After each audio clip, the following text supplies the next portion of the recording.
नमस्कार मंडळी, चकली बनवण्यासाठी ना इथे मी सर्व साहित्य घेतलेलं आहे. तांदूळ आणि डाळ आणि धन आणि उडदाची डाळ, हरभऱ्याची डाळ थोडी घेतलेली आहे आणि पोहे आणि शाबू आणि जिरं, ओवा वगैरे सर्व घेऊन ना याच्यामध्ये मिक्स केलेलं आहे. तांदूळ ना आदल्या दिवशी धुवून पाण्याने स्वच्छ वाळत घातलं होतं आणि दुसऱ्या दिवशी ना ते स्वच्छ भाजून वगैरे घेतलं आणि भाजून घेतल्यानंतर नंतर मग आपल्याच घरी आटा चक्की आहे, दळून वगैरे घेतला आणि इथे बघा खूप छान येते ना आम्ही ते मिक्स वगैरे करून ना मसाला वगैरे टाकून ना पिठामध्ये कडक अशा ना मोहन घातलं तेलाचं. आणि इथून पाहू शकता माझ्या आणि आईच्या इथे चकल्या करणं चालू आहे आणि शौर्यसुद्धा आलेलं आहे बरं का. त्यालासुद्धा बनवायचं होतं चकल्या बनवायच्या होत्या. त्याला शेवगा पाहून ना त्याला करू वाटत होतं आणि ते बघा खूप छान अशा ना आमच्या चुलीवरती ना चकल्या चालू झालेल्या आहेत आणि खूप म्हणजे खूप खायला टेस्टी आणि वरती म्हणजे तीळ घातल्यामुळे ना दिसायला तर एकदम भारी दिसतं. आणि तुम्ही पाहू शकते चुलीवरच्या ना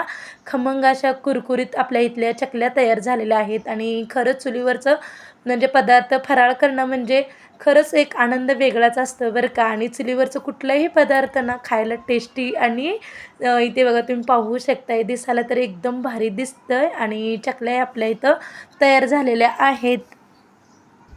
इथे ना खूप छान अशा ना आमच्या चकल्या बनवून तयार झालेल्या आहेत. तुम्ही पाहू शकता असे ना एकदम असे क्रिस्पी आणि कुरकुरीत आणि खायला एकदम कुरकुरीत अशा आपल्या चकल्या बनलेल्या आहेत. तुम्हाला याचा आवाज दाखवते. खूप म्हणजे खूप छान इथे आपल्या चकल्या बनलेल्या आहेत. तुम्ही पाहू शकताय मस्त.